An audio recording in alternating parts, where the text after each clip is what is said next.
two perspectives. We could see it out of fear, or we could see it out of love. There are really just two basic viewpoints. Either you see it out of the feeling love, or you see something out of the feeling fear. And there are no other alternatives if you go back deep inside what causes everything. For example, anger, it goes back to fear, and joy goes back to love, and so on. So today, as I said yesterday, and then it's another way, of course, that is the viewpoint. And then it is also what is it in your life that takes up so much energy that it ruins your mood, your day, and definitely your stress hormone production goes to the roof. And there are, of course, it is always a good idea to try to find the positive things in everything that happens. And that is really, really hard sometimes. And especially when it comes to something that hurts a lot. For example, it is 10.5 years since Thomas injured his back. He was it's kind of not funny. You could laugh at it afterwards now when we know that it was a blessing. But he was trying to do his morning exercise when the back just snapped and he had a herniated disc. But that was a blessing. Now, when we have come to the other side of this, now we would not be as close as we are today if we didn't have to go through that, what we went through with the pain, the financial struggle, with the self-hatred, the self-loathing, the suicidal thoughts, and so on. Thomas knew, of course, that I had been clinically depressed 2 years before I met him. Of course, he knew that. And we also had a friend that it was through her we met, that also had been clinically depressed and felt really, really bad and had to have help to get out of that. But he was kind of the happy person, always making people laugh and enjoying themselves and so on. So he didn't really understand what it was like to be depressed. And he found out what it is all about. And I had to work, support our family, not just financially, but with everything. I had to do everything at home. And the good days, no one could see. And no one could see on the outside that he was in such a pain and he couldn't lift anything, and he couldn't carry the kids, he couldn't carry the grocery bags either, and nothing like that. And he had been raised to be kind of masculine man. Man should support for the family, and the man should carry out everything that's heavy and things like that. So we learned a lot, both he and I, about areas that we haven't experienced before. And that was very good, because suddenly we understood things about each other that we didn't understand before. And we have never, since that happened, taken each other for granted. Or having a good day, being able to buy just movie tickets and big popcorns for the entire family was at some point out of the blue. We couldn't do that because our finances was really bad. So being able to look at everything as blessings, even though in the midst of it, you cannot even imagine how that could help in any way at all. It's so painful, and it's like you're trying to move around, but you're in like strawberry jam up to your thighs, and you have no idea where to go, what to do to get out of this misery. So everything that happens in life happens for a reason. And a lot of them, or everything, but I don't have that capacity yet, without the highest consciousness, to see all good things behind everything yet. But I try to have faith and think like, well, it doesn't matter if I don't understand what's good in this right now, but sooner or later I will find out. And of course, all spiritual growth is not fun. But we have to have faith in good things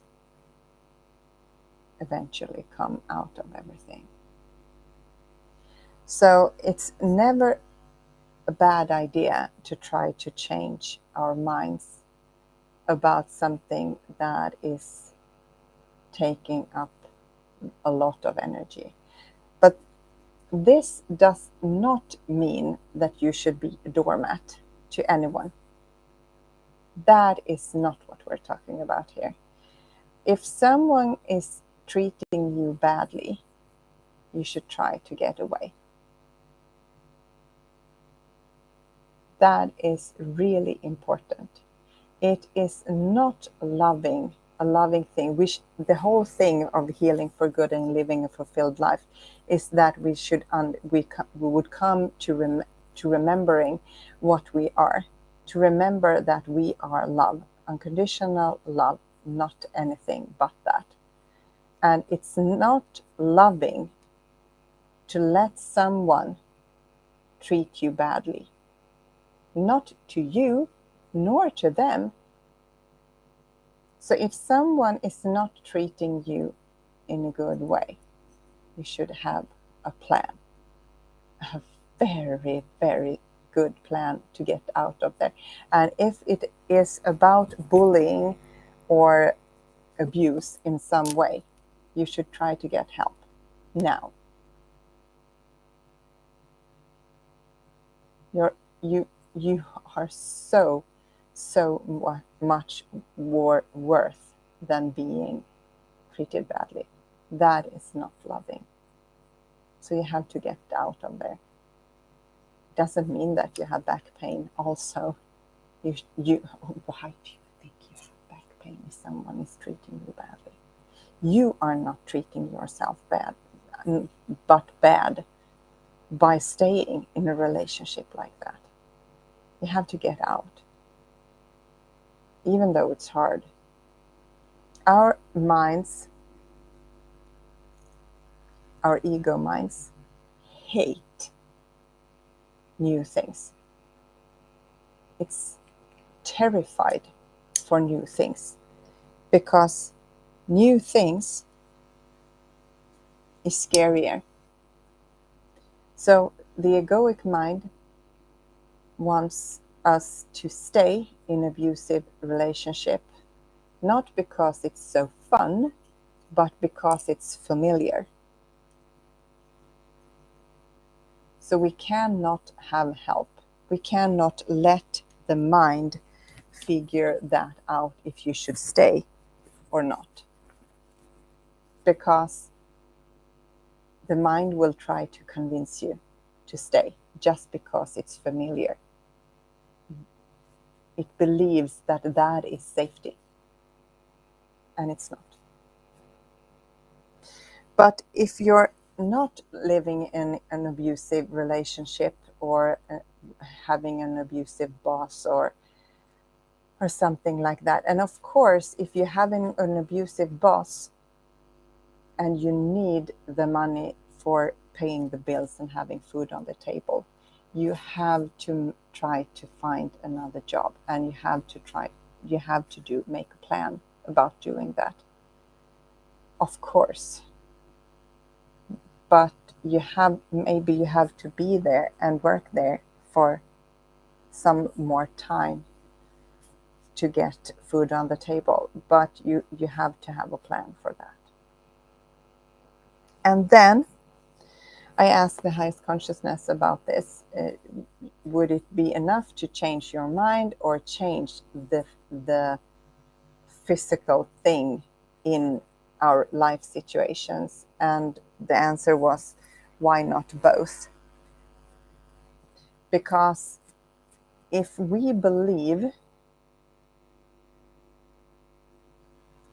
have a belief that I cannot be happy without X and X is happening in my life, then it will be hard to change that belief. But you could try, first of all, because also the highest consciousness says like this: there is nothing that we do that we don't want to do. That is really hard to hear, because we get something out of everything. For example, why do you stay in an abusive relationship? Because it feels safe, because it's familiar. It doesn't matter how bad he or she behaves, because at least I know what's going on. It could be worse. Yeah, it could be worse without that relationship. But it could also be so darn better. Okay?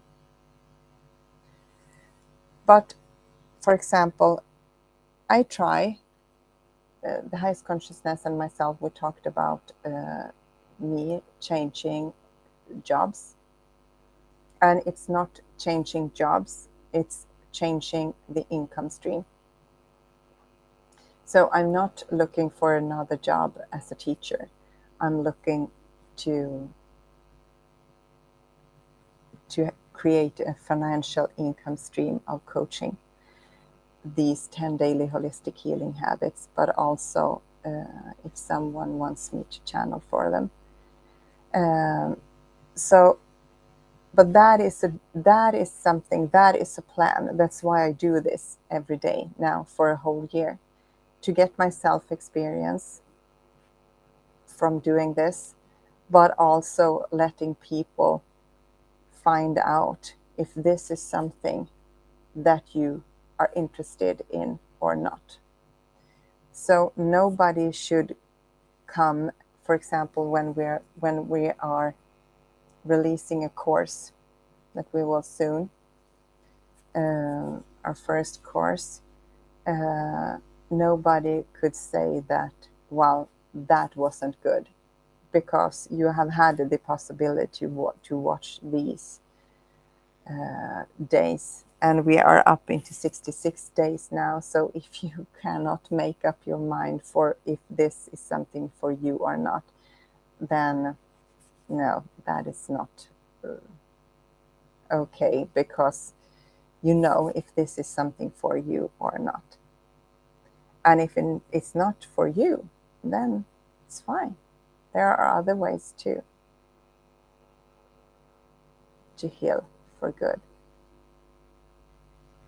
But I've never heard about another way that is so well thought about practically. It's like A Course of Love and A Course in Miracles on a daily basis, both with the spiritual and the physical habits linked together. So, why not make it both? Why not try to change your mind and have a plan? And change your mind, the first thing is that you should write down why you are doing the thing that is bothering you the most. Why? And also, is it something that has happened in your life before? The highest consciousness recommended us, all of us, to go back and write down the things that has affected us most in our lives, the things that are dragging us down, still dragging us down, though they have happened long time ago. A lot of the painful things that have shaped us as humans and our personalities and even our identities are things that happened in childhood. So we have to have change. We have to have this to think about this as well. I have gone back and created new memories around this.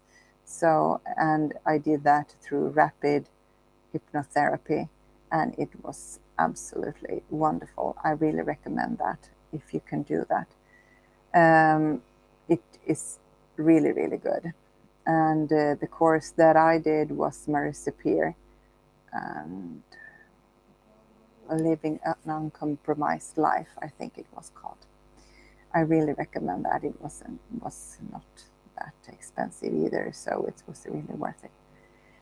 But and so you have to think about that too. So is it something, the thing that is dragging you down on a daily basis, is it something that is going on in your life situation right now? Or is it something that has already happened? And if it's something that already happened, you have to change your mind about that. Otherwise, it will keep haunting you for the rest of your life. And that is not a good way to live your life. That happened and you were not able to do anything then. It happened.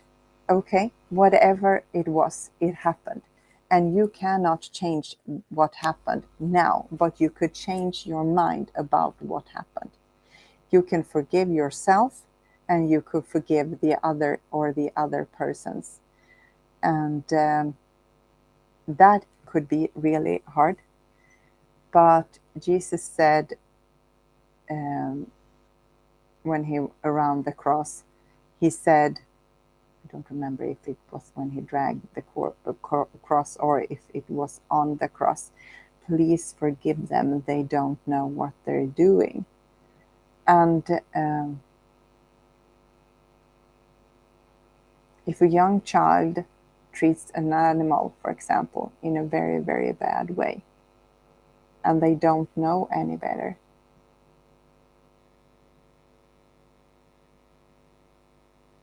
well, should we punish them anyway? Or tell them why it's not okay?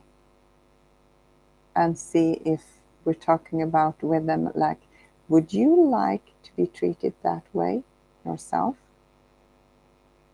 Hopefully not. So if something is dragging you down that has happened, you have to work with going back and change the memories and change the way that made you feel. Not because it was not okay, but because it's no longer taking place. It has happened. You cannot change that.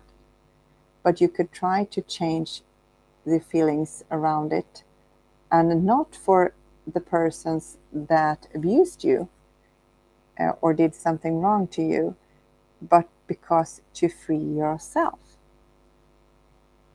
If you have hurt for so long, don't you think that is enough? I think so. And the highest consciousness definitely thinks so. No, we are not meant to suffer here.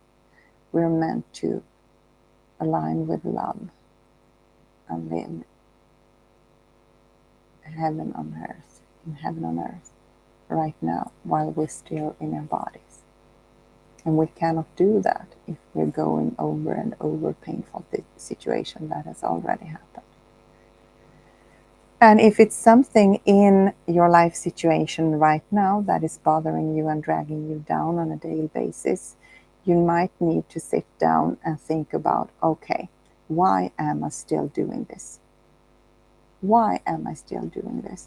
And for me, being a high school teacher, it gives my family and myself food on the table. It gives me and my family financial security right now. It is fun to work with the teenagers. They are still young and open-minded. Not everyone, but most of them are. And being able to teach them to believe in themselves and their capacities and their spirits and what they really are and so on. To help them believe in themselves, that is the best part of being a teacher. So if I have to work as on a daily basis that I go to work and is working somewhere out of my home, that would be absolutely the best job to have. And especially at the school that I'm working, I have wonderful colleagues and the kids are wonderful, and most of the parents are really, really caring about their kids.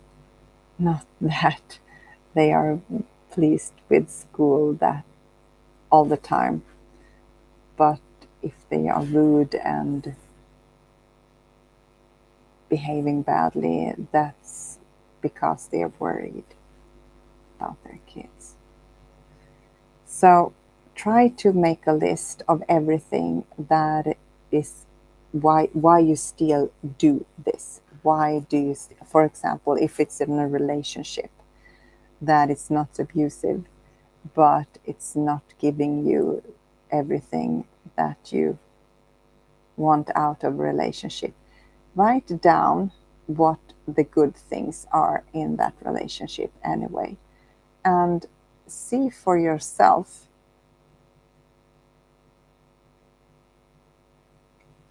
if it is your view of it that makes you miserable, or is it that person's behavior or that person's part in the relationship. I've seen a couple of my friends changing relationship after relationship, but they're not doing anything about their own part. They are just changing partner. And of course, they are taking their own problems with them into the new relationship. And it works out for some years. And then, well, it's not, because they haven't done anything about the emptiness inside. And no one can fill that emptiness inside, because that's your job. Okay. So, first of all, write a list of the good things in the bad thing that is affecting your life most, and then write all the negative ones as well. And try to come up with which is the most, what it weighs over to, most positive or most negative. And if it's most negative, of course, you should have a plan. And otherwise, when some people sit down and write down the positive things, they activate that view of the subject. And that is a really good thing, to see if, well, is it just my thoughts that are making this really, really bad? Most of us, or we're always into that road, down that road, but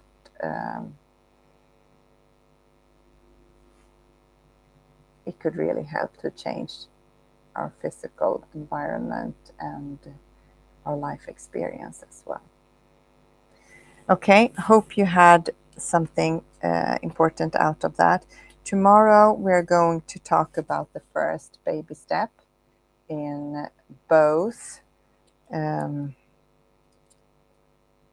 viewpoint and changing our life experience. So we're going to talk about that, both of them, tomorrow. Okay? Until then, have a good evening, morning, night, afternoon, whatever, wherever you are. And if you know someone that might benefit from this, please pass this on to them. Okay? See you tomorrow, hopefully. Good, whatever. Bye.